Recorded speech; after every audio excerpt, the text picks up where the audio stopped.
that's where my family will gather, on a front porch right beside the street of gold. Many memories of my childhood are centered around the home where we'd all gather round at end of day, and we'd tune up our guitars in the fading light, and on that front porch sing our songs of praise. Oh, I hope there's a front porch in heaven where we can sit and sing the songs of old, 'cause I know that's where my family will gather, on a front porch right beside the street of gold. Amazing grace, how sweet the sound that saved an old poor wretched soul like mine, and how I'm longing for the day we sing that song again, gathered around a front porch with Christ. Oh, I hope there's a front porch in heaven where we can sit and sing the songs of old, 'cause I know that's where my family will gather, on a front porch right beside the street of gold.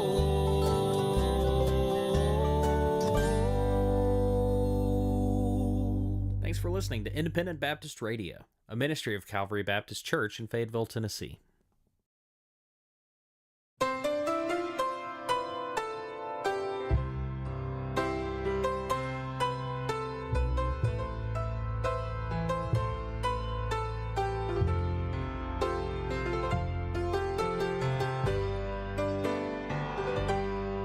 No, I've never tasted champagne, and I've never fit with the popular crowd. And I've been told by some around me that this world's fine and I've missed out. I don't spend my time chasing a fortune, and I've never walked the halls of fame. Don't have a fancy education to put a title by my name, but I've been to Calvary, and I met the one who gave his life for me. I am forgiven and I've been set free from this world of misery. I've been to Calvary. The Lord is such a sweet companion. With me in my time of prayer, when the storm steals my direction, the still small voice tells me he's there. I have joy when they say I shouldn't, and I have peace when it doesn't make. I can rest content when I have nothing, persevere when I've lost all strength. 'Cause I've been to Calvary and I met the one who gave his life for me. I am forgiven and I've been set free from this world of misery. I've been to Calvary and I met the one who gave his life for me. I am forgiven and I've been set free from this world of misery. I've been to Calvary.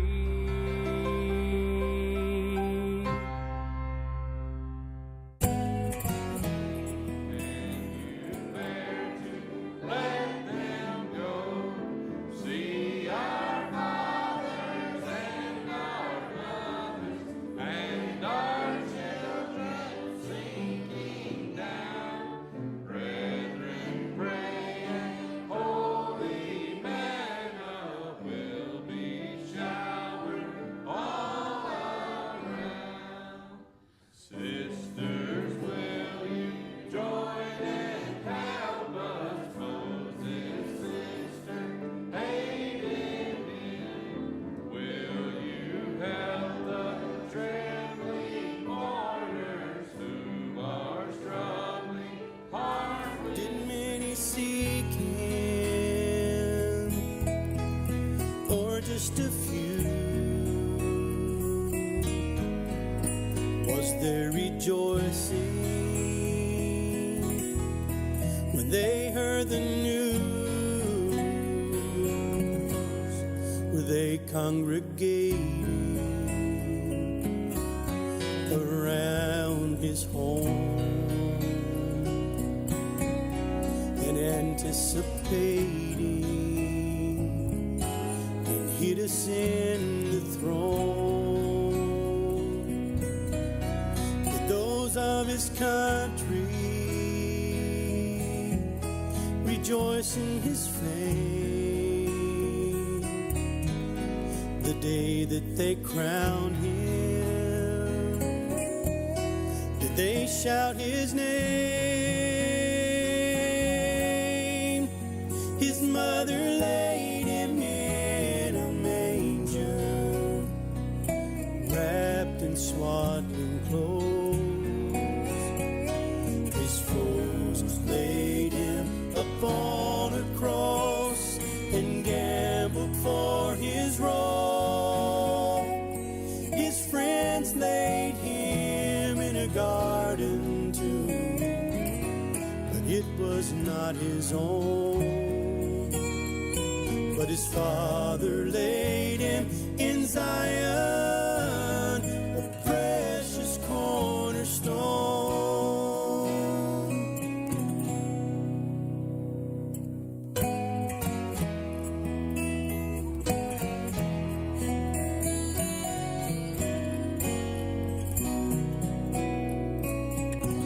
He cried, Father, forgive them.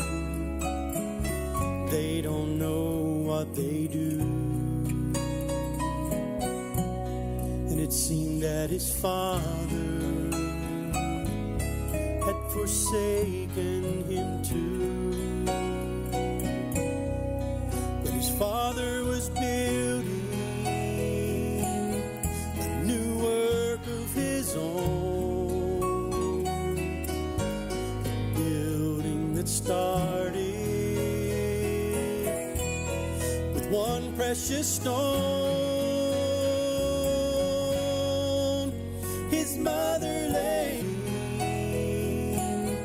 a new work of his own, a building that started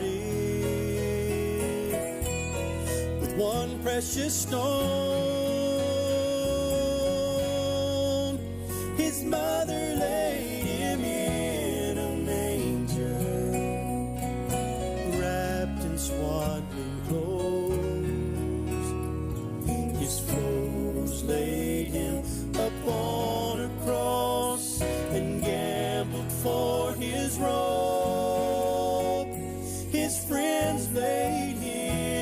in a garden too, but it was not his own. But his father laid him in Zion, a precious cornerstone. His father laid him in Zion, a precious cornerstone.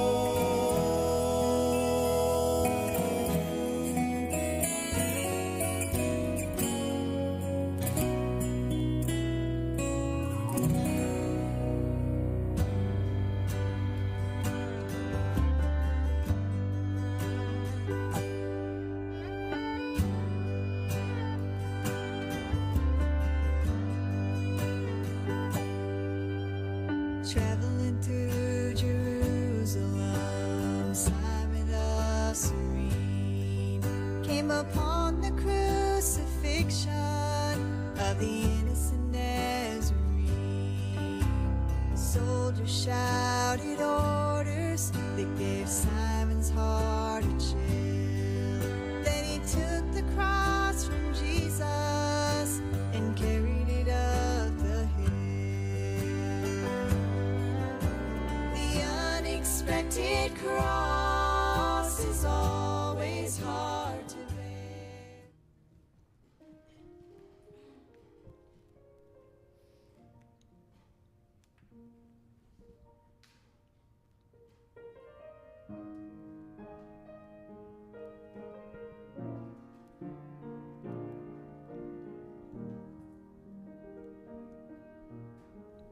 Missed out on heartaches this world feels every day.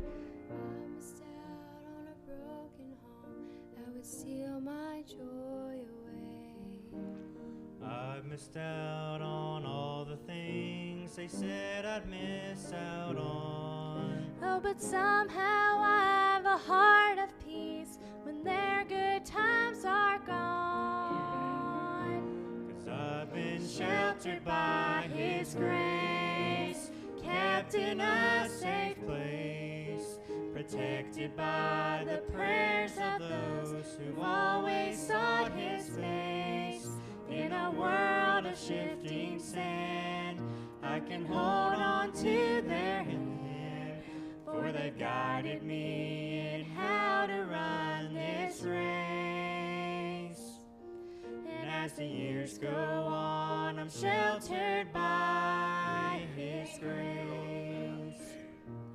Grace can take the sin away that stained us so for years. Grace can keep a life that's pure from shedding bitter tears. And the grace that brought me safe this far will safely lead me home. For the truth that they've instilled in me will last when they are gone. 'Cause I've been sheltered by His grace, kept in a safe place, protected by the prayers of those who've always sought His face. In a world of shifting sand, I can hold on to their hand, for they've guided me in how to run this race. And as the years go on, I'm sheltered by His grace.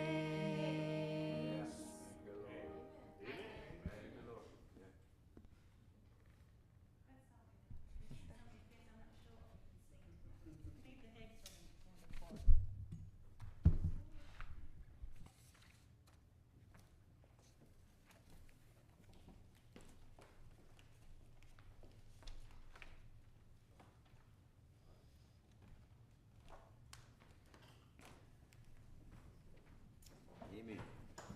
Sure, I'm glad I'm sheltered by His grace. Amen. That's good.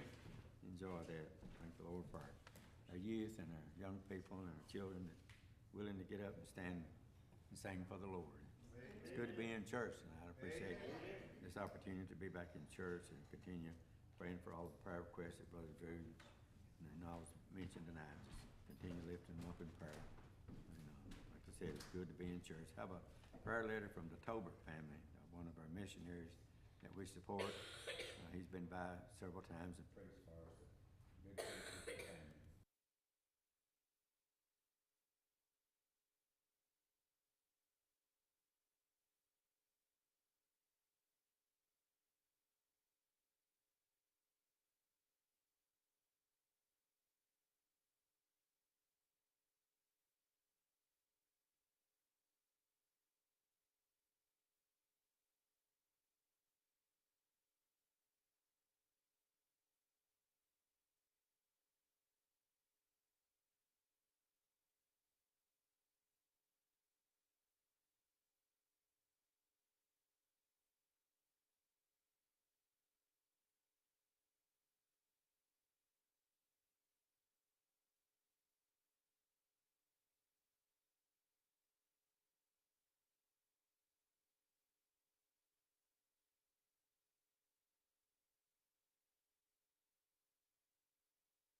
You know, I really thought we had a church that we just really, sang out, and man, it's just great. No, it turns out it was Johnny and Jared, and they're not here today, so it's like I start singing, it's like, man, what's wrong? Oh, I can hear myself. That's what's wrong. Yeah. It's like, oh, that's not good. All right. Good to be in church tonight. Good to see some visitors here. Amen. Good to. Problem with visitors is y'all have to suffer through me. Brother Johnny's not here. He's out in North Carolina in a meeting out there. So we need to make sure we keep him in prayer. Tonight, if you would turn to Exodus chapter 2, and we'll get in here on this. And it's good to hear Papa get up here and read these missionary letters. And when I was growing up, I don't know how many missionaries we supported. I don't know that we supported any, but I think we gave money to a convention, and then supposedly they supported missionaries. We don't know. We don't know what they supported, what they sent money to, but I thank God that we've got a man that can stand up here and read letters of people that we know. We know them. We've met them. They've been through here time and time again. There's a few that might have been through here once or twice, but we've known them. We've known them, and we know that they're out there doing what God's asked them to do, and we also keep up. You know, there's been a few that we've decided that we might need to withdraw our support and you know, give to somebody else, and for whatever reason we let the Lord lead us in that. But and it's a blessing that that we can hear from these people that we know, and we know that money that we support them 100% goes to them. There's not you know, a cut of it to here and a cut of it to here, and they get, you know, however much they get 100% of what we've of what we're sending. So that's a blessing. In Exodus chapter 2, I like to just look at characters in the Bible, and in my reading, there's some things that kind of jump out at me, and this is one of them. Here in verse 19, and also let me say this, as we get in here, I'm not saying that Moses led a sinful life. Just y'all gotta, as I get into it, Moses, in fact, it says in Hebrews, let me just read that for you, that Moses, by faith Moses, when he was come to years, refused to be called the son of Pharaoh's daughter, choosing rather to suffer afflictions with the people of God than to enjoy the pleasures of sin for a season, esteeming the reproach of Christ greater riches than the treasures in Egypt, for he had respect unto the recompense of the reward. And it says, by faith he forsook Egypt, not fearing the wrath of the king, and we'll get into that in a minute. But what I want to look at here is, well, let's just read in Exodus chapter 2 and verse 19. Well, back up 16. Just give you a little background. It says, the priest of Midian had 7 daughters. They came and drew water and filled the troughs to water their father's flock. Well, y'all bear with me. I'm nervous. It's been a while since I've taught. I was teaching Sunday school, and you know, after a little while, I kind of get nervous again. And I don't know, this might be scatterbrained, but looking at the life of Moses, and Moses, let me just start at the beginning.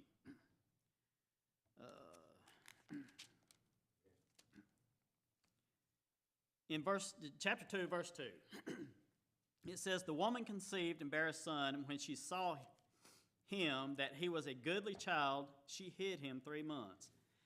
When she could no longer hide him, she took for him an ark of bulrushes and daubed it with slime and with pitch and put the child therein, and she laid it in flags by the river's bank, and his sister stood afar off to wit what would be done to him. And the daughter of Pharaoh came down and washed herself at the river, and her maidens, and walked along by the river's side, and when she saw the ark among the flags, she sent her maid to fetch it.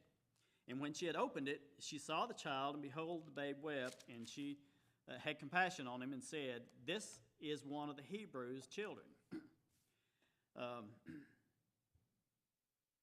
Then said his sister to Pharaoh's daughter, shall I go and call thee a nurse of the Hebrew women, that she may nurse the child for thee? And Pharaoh's daughter said unto her, go.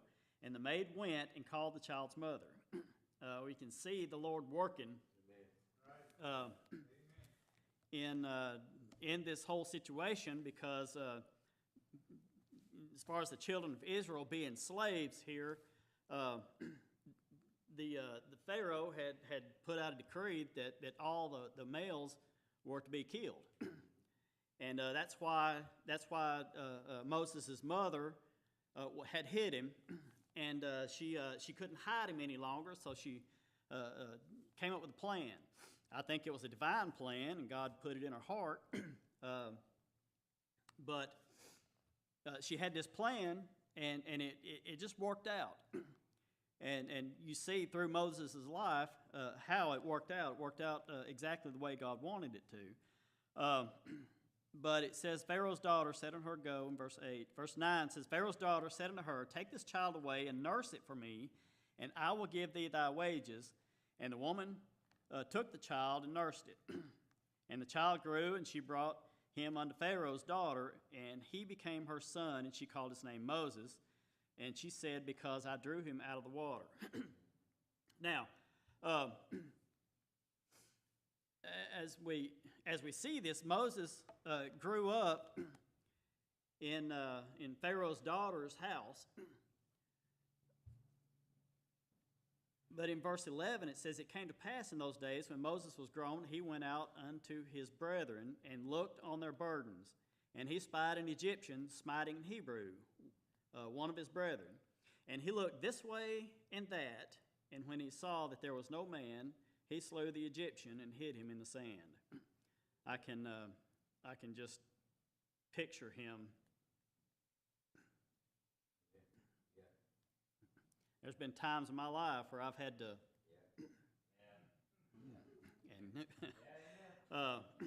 but I can just picture that. I can see. All right, but it says, and when he went out on the second day, behold, two men of the Hebrews strove together, and he said to him that did the wrong, wherefore smitest thou thy fellow? And he said, who made thee a prince and a judge over us? Intendest thou to kill me as thou killest the Egyptian? And Moses feared and said, surely this thing is known. Now when Pharaoh heard this thing, he sought to slay Moses. But Moses fled from the face of Pharaoh and dwelt in the land of Midian. And he sat down by a well. All right, now this is where I was getting to. The first thing I want to point out, it says, now the priest of Midian had 7 daughters, and they came and drew water and filled the troughs of water to water their father's flock. And the shepherds came and drove them away. But Moses stood up and helped them and watered their flock. And when they came to rule their father, he said, how is it that you have come so soon today? And they said, an Egyptian delivered us out of the hand of the shepherds, and also drew water enough for us and watered the flock. All right. Before we go any further, Papa, would you lead us in prayer, please? Father, thank you for this opportunity to be back in church tonight, dear Father. Thank you for your love and your mercy. Thank you for being so good to us, Father. For this day you blessed us with and health and strength you've given us. Father, thank you for letting us be back in church tonight. Father, we pray blessings upon our church family here tonight, Father. Calvary Baptist Church, pray your blessings upon his home. Father, as it's done been said, praise God. Thank you for our pastor, Father. Pray that continue being with him this week up there. And I know it's receiving the blessings there, dear Father. And Father, just give him a safe trip home. And Father, we lift up all the needs on our prayer list, Father. Many needs there, dear Father. You know each one. You know each need, dear Father. Just place them in your hand tonight, Father. As your will be upon each one of those, dear Father. Continue being with our missionaries, Father. Thank you. Amen. For the opportunity to support them through your help, dear Father. Just keep them safe, bless the word, supply their needs, Father, the places you let them to be, dear Father. Dear Brother Manager tonight, Father, we lift him up in prayer right now. Pray, God, you just strengthen him, fill him with your spirit, give him the liberty to bring the words of faith for us to hear tonight, dear Father. We ask these things in the precious name of Jesus. Amen. All right. I read all that to get to verse 19, and I'll probably back up and touch some other things in there. But the first thing I want to notice is this that happened. This Ruel's daughters was out feeding water and drawing water for their. Where did it say that? It said, drew water, filled the troughs to water their father's flock, in verse 16. So they were out giving the flock water, and shepherds came and drove them away, wouldn't allow them to do it. So Moses stood up, he saw it all happen, and Moses stood up and helped them and watered the flock. So when they got back, the father asked them, well, I guess typically it takes them a long time to do this because the shepherds are driving them away. Moses being there, it didn't take as long. And he's asking, and they said, an Egyptian delivered us out of the hand of the shepherds. Now, what I want to look at here is first off, what is Egypt a type of in the Bible? It's a type of the world. Okay.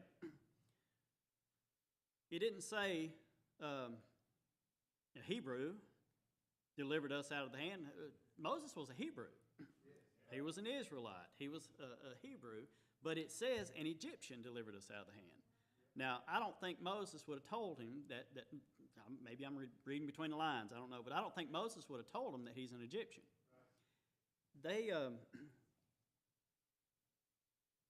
said that by observation. So apparently Moses looked like an Egyptian, right? Is that right? And like I said, I'm not saying that Moses led a sinful, worldly life, but just applying that to us today, we as Christians, a lot of times we can look like an Egyptian. We can look like someone that is out in the world.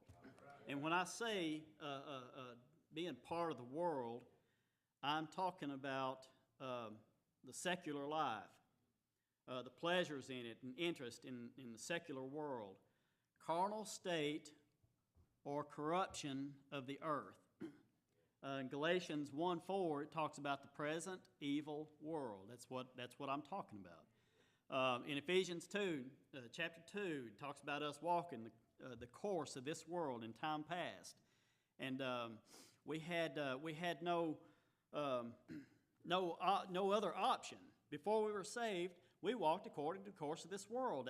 That's all we had. That's all we did. That's what the world does. That's what if you watch enough TV, you watch commercials. That's all that those commercials do is they cater to that part of our life.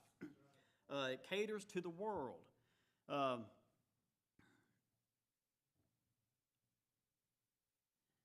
And Webster's 1828 gave that definition, but it also says the ungodly part of the world. We're supposed to be separated from the world. But how many people we come across would they look at us and see that we look like the world?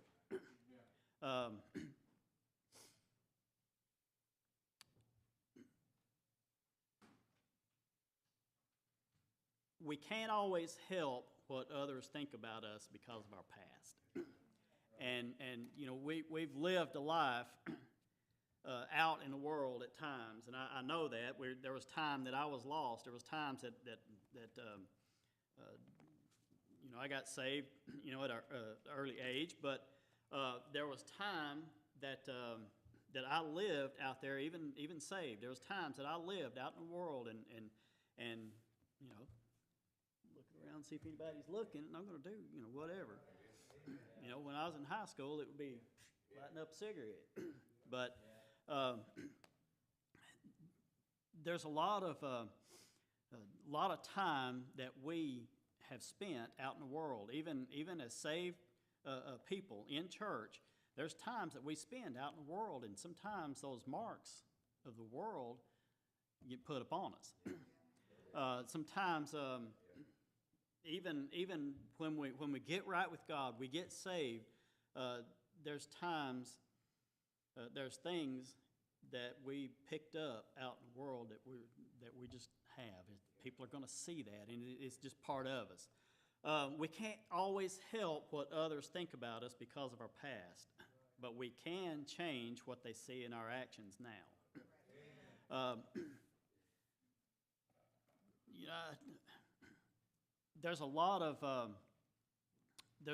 things that we can pick up out in the world that's going to make us look like, you know, we're part of everybody else. But sometimes it's our actions that make a difference. and things that we say, things that we do. We come to church on Sunday morning, Sunday night, Wednesday night, Friday night, sometimes Thursday night, and people that know us will know where we are at certain times. I think my family, they should know. Sometimes I get a call at 7 o'clock on a Wednesday night. It's like, they know I'm in church. Well, they forget it's Wednesday night, but they know where I am. But sometimes I get a phone call. It's like, just I'll call them back later. But the thing is, if people know you, they'll know that you belong to church, and if you talk to them enough, hopefully the Bible will come up and things like that. But marks of the world sometimes are with you for the rest of your life, and it's almost like a tattoo or something. Somebody gets a tattoo, and that's with you. Whether you change your life and whatever that is. I know of some preachers that can't wear short sleeves because they've got tattoos with vulgar things on their arms, and they can't do anything about it. Now I think they can. They can, you can, whatever it's called. Say it again. Laser. That's it. Thank you. Now they can do some things about it. But the thing is, that's marks of the world. But it's also not just things like that. There's physical things. There's spiritual things that can affect you the rest of your life. There's psychological things. I know there's some things that I had to deal with as a teenager that affected me today. And things that if I had stayed in church and stayed close to God and drawn close to Him and had a relationship with Him, there's things that I wouldn't have went through that time. But now there's nothing I can do about that. I can turn them over to the Lord, and He's forgiven me of sin, but sometimes the scars are still there.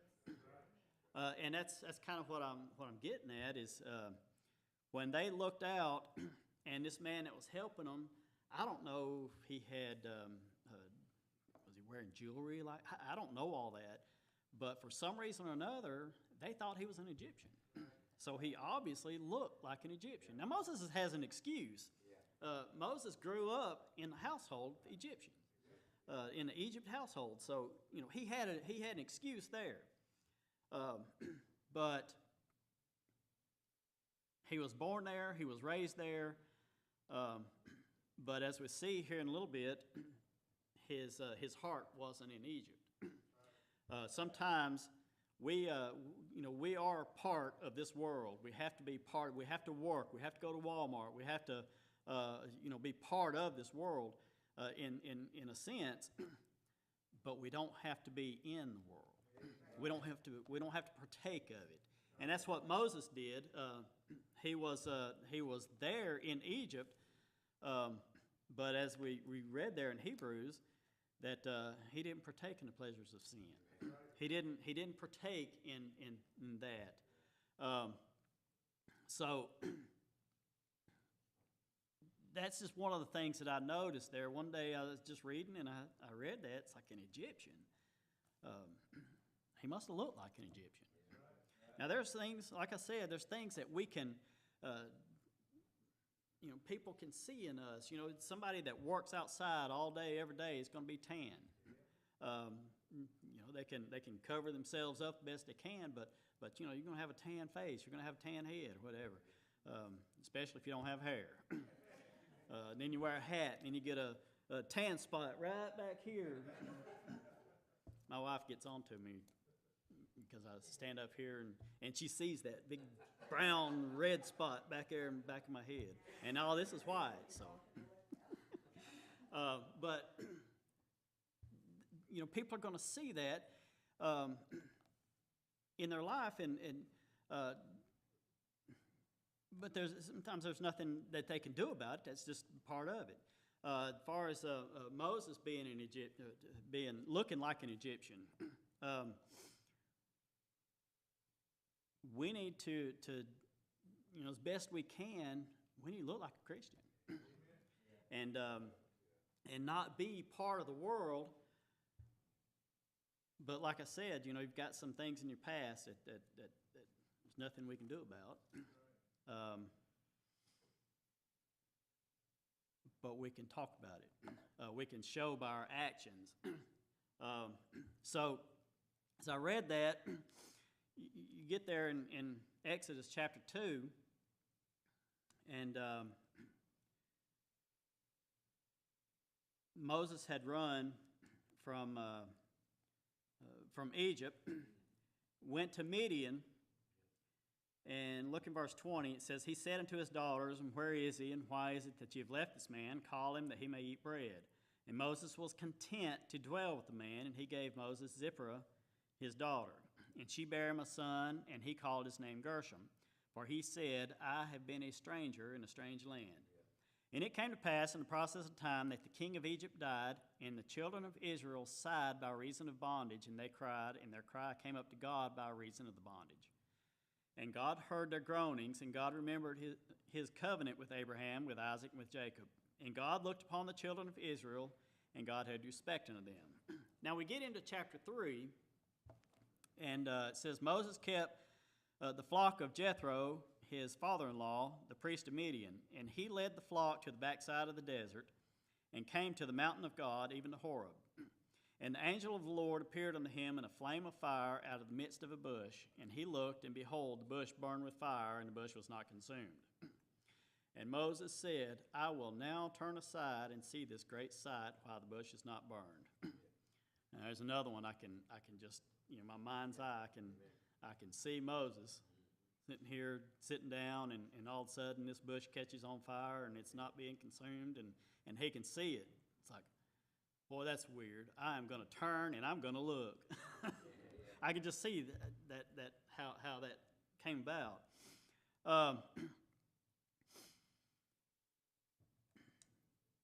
But he says, draw not thither, put off thy shoes from off thy feet, for the place whereon thou standest is holy ground. Moreover, he said, I am the God of thy father, the God of Abraham, the God of Isaac, the God of Jacob. And Moses hid his face, for he was afraid to look upon God. And it goes through here, and God tells Moses, he says in verse 10, Come now, therefore, and I will send thee unto Pharaoh, that thou mayest bring forth my people, the children of Israel, out of Egypt. And Moses said unto God, before we get into that, God is telling Moses that he is sending him to bring his people out of Egypt. Now, if you'll turn to, I think it's Acts chapter 7. Turn to Acts chapter 7. Stephen is telling a story here, and we get a little bit more information.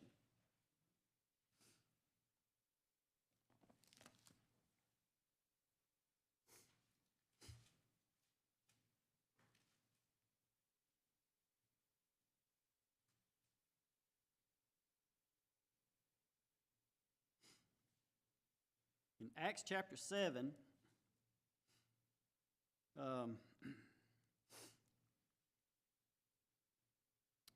it says, verse 23, it says, And when he was full 40 years old, it came into his heart to visit his brethren, the children of Israel. So he grew up in the Egyptian household, but he felt a connection to his brethren. He knew he was Hebrew, and he wanted to be part of them. But it says in verse 24, seeing one of them suffer wrong, he defended him and avenged him that was oppressed and smote the Egyptian. For he supposed his brethren would have understood how that God by his hand would deliver them, but they understood not. Now, apparently God had been dealing with him and shown him some things, what he was going to do with him. The problem is Moses did the right thing at the wrong time.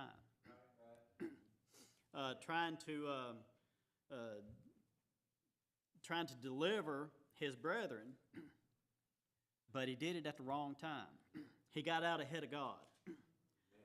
He did, same thing Abraham did.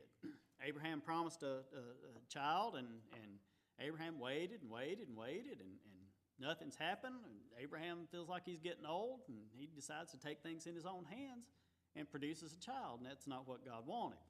But Abraham got out ahead of God. Joseph got ahead of God. God had given him some dreams and showed him what he was going to do later.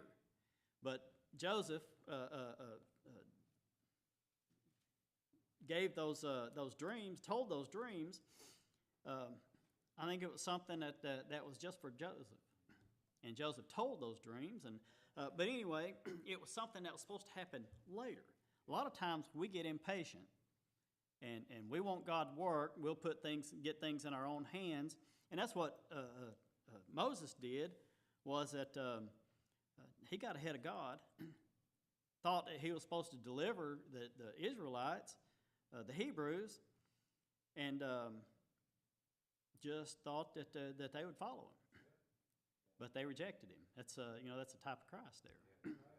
He was rejected by his brethren. But he did the right thing at the wrong time. Look in Exodus chapter 4. Go back there. And you might want to keep your place in Acts 7. We might be flipping back and forth.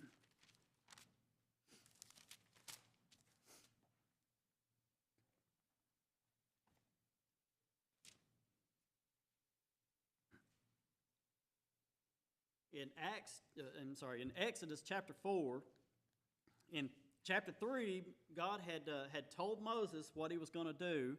He was going to send Moses to Pharaoh. And look in chapter 4 in verse 1. It says, Moses answered and said, but.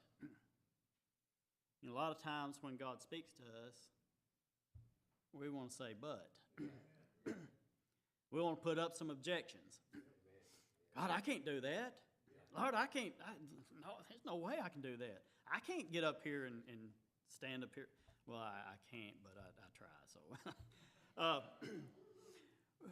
but Moses here said, but, behold, they will not believe me, nor hearken unto my voice, for they will say, the Lord hath not appeared unto thee. And the Lord said unto him, what is that in thine hand? He said, a rod. He said, cast it on the ground. He cast it on the ground, and it became a serpent. Moses fled from before it. So Moses put up an objection, and God shot it down. Every time Moses put up an objection, God shoots it down. He says, look at verse 10. Moses said unto the Lord, O my Lord, I am not eloquent, neither heretofore nor since thou hast spoken unto thy servant, but I am slow of speech and of a slow tongue. That's me there. But the thing is, are y'all still in Acts 7? Y'all got Acts 7? Turn over to Acts chapter 7, and I'm sure y'all seen this before.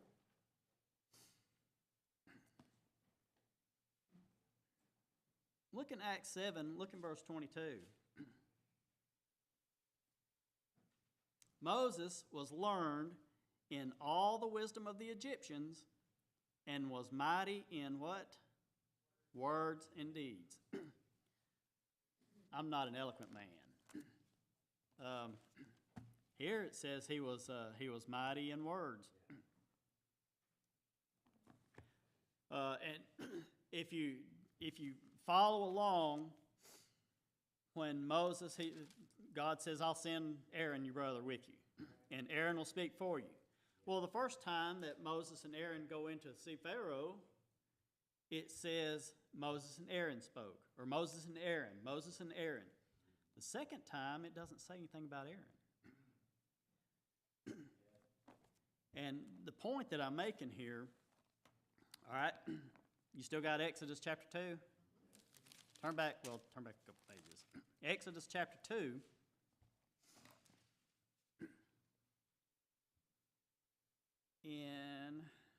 Look in verse 12.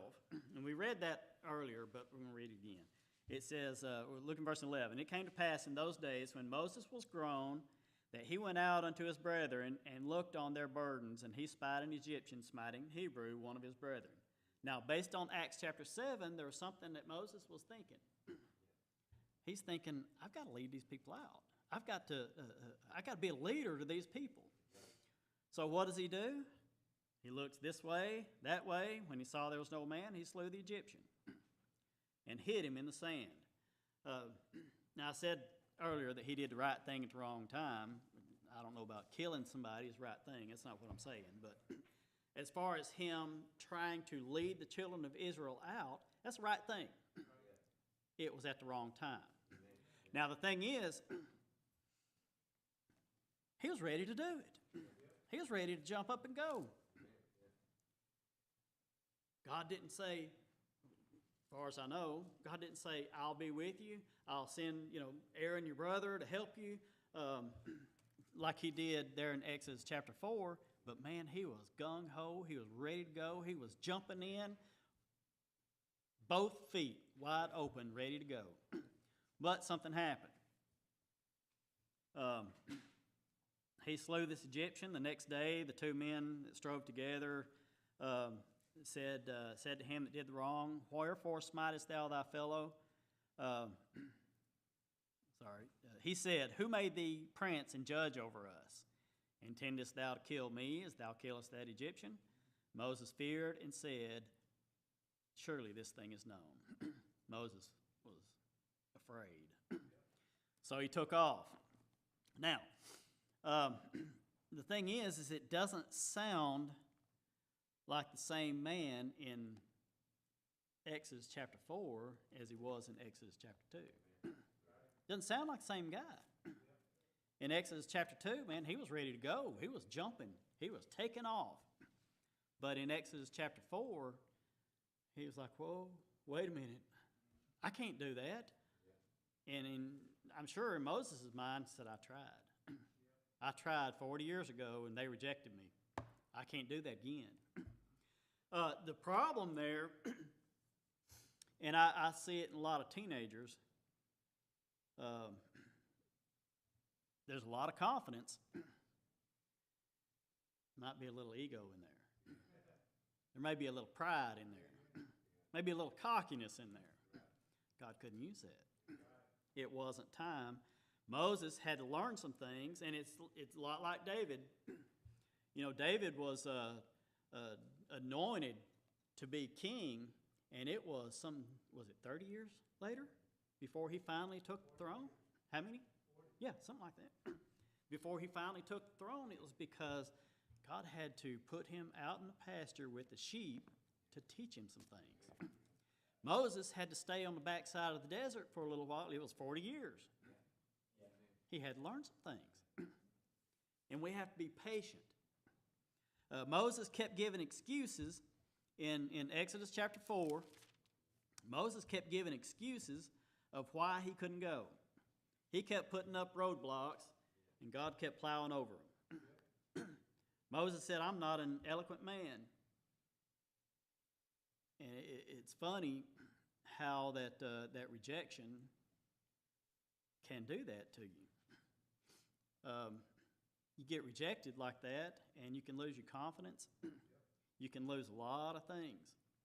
And you start doubting yourself. You start questioning things. And I think that's what Moses did.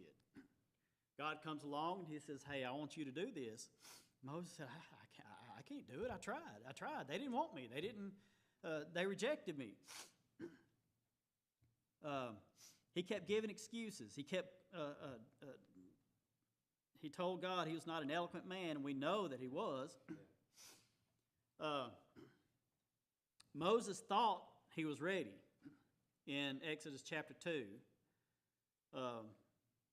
but he wasn't quite ready. There's a lot of things that looking back in my life, there was times that I thought I was ready for something. I thought I was ready, but whatever it was didn't come. And Now looking back, it's like, thank the Lord that he knew what he was doing, because I was not ready for this. I wasn't ready for that. Moses thought he was ready, but he had to spend some time on the backside of the desert. There's a lot of time that we have to spend on the backside of the desert to learn some things. That's when it's not fun. It's boring. It's Caleb was talking about being in boot camp earlier, right before we came here. He was talking about boot camp and the struggles that he went through. And once he got out, he kind of misses it. But I told him, you just spend a few minutes back in there. You won't miss it no more.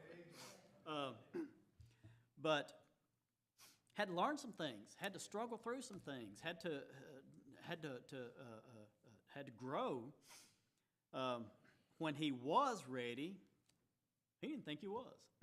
He didn't think he was, and God had to help him through those times.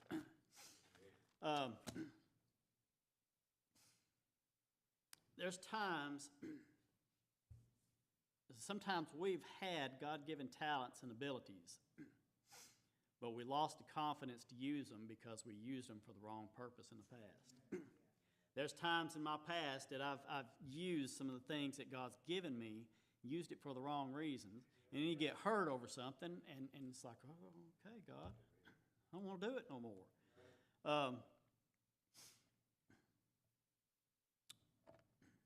But when it's used for the right way, when God can get glory for it, is when there's no pride involved, there's no ego involved, there's no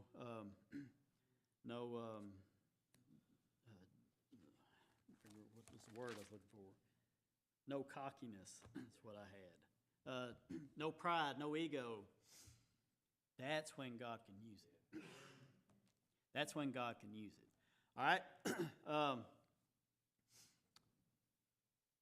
Turn back to Acts chapter 7, and we'll be done. I know this is all over the place here, but and I probably already touched on this. It says, verse 24, seeing one of them suffering wrong, he defended him and avenged him that was oppressed and smote the Egyptian. For he supposed his brethren would have understood how that God by his hand would deliver them, but they understood not. Moses wasn't ready, but neither were the Hebrews. They weren't ready to follow him. So, but the problem is Moses had jumped out and got out ahead of God and was rejected. Moses felt like he failed. Now, it doesn't say that in there, but I can see that. Just reading between the lines, I can see that Moses thought he failed. He took off out of Egypt, fled the Pharaoh. He took off with his tail between his legs. He felt like he failed. He was rejected. He was refused by his own people and lost his confidence. But we won't read it. But in Exodus chapter 5 from on, when Moses does face Pharaoh, after God told him that he's going to be with him, y'all don't have to turn there, but let me just read that a little bit.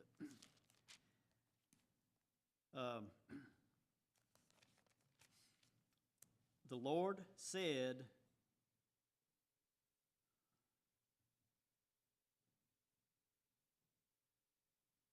bear with me here, I didn't write it down.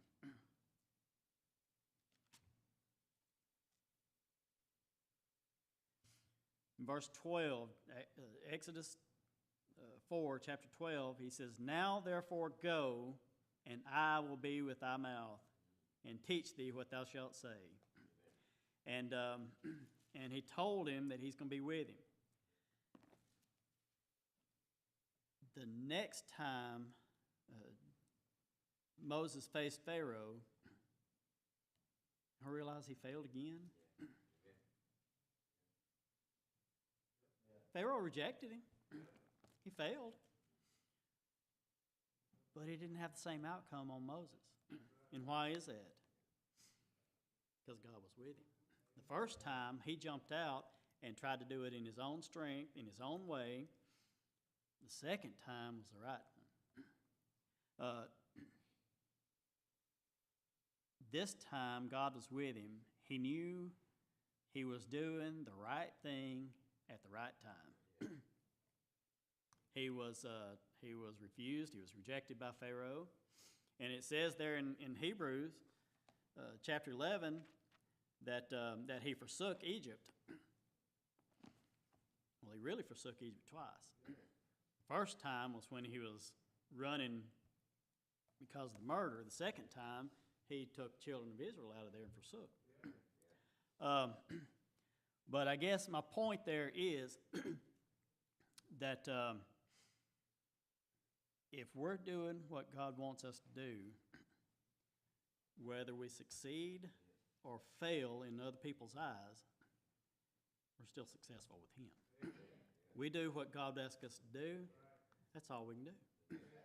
And that's what Moses did, and you know, just looking in his life later on as he's leading these children of Israel through the desert, he sure got his confidence back.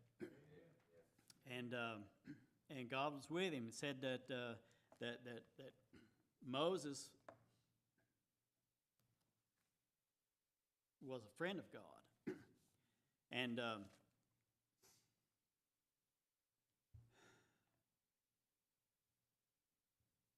God led him because God was with him.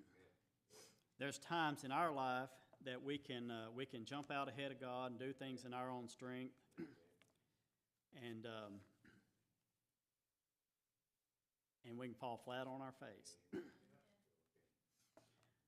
But we can go through the same situation and do it the right way and maybe even have the same results. But with God behind you, you didn't fail. I say that Moses failed. Moses didn't fail. He did, you know, that's exactly the way God wanted it to happen. But maybe in some people's eyes, Moses failed again. But Moses didn't feel that way. The thing is, as I said earlier, we can have the marks of the world. There's things in our life that we did back in our past that we can't do nothing about. But we turn it over to the Lord and let Him worry about that. And then God helps us to do what He wants us to do. If we do it in His strength, it'll be right. We add some ego and some pride in there, and we'll fall on our face. We can lose our confidence. And I've done that in the past. There's been times that I've done that and be gun-shy about, talking to somebody about God, about Christ. And then we can have our God-given talents and use them in the wrong way. For the wrong purpose in the past. But we can also do it in the right way and let God lead us. And if we're saved and we have a close relationship with Him and we pray and we talk to Him, He can lead us in ways that He sees fit, ways that we don't have a clue what He. But we pray and talk to Him, and He can lead us and show us the things we need to do. If we're lost, we don't have that. Without Christ, we don't have that. So,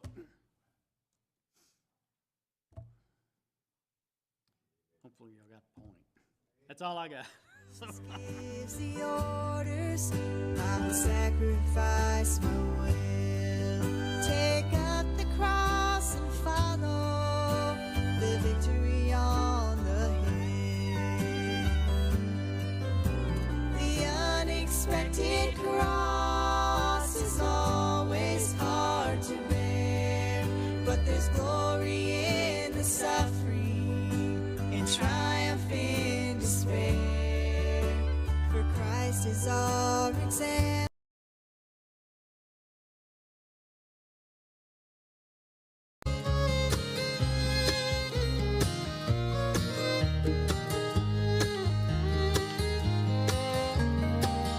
cries herself to sleep each night and wonders what is wrong.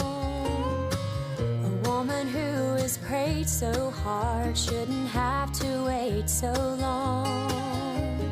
The doctors and her husband know her dream may not come true, but come today she's on her way to find out when she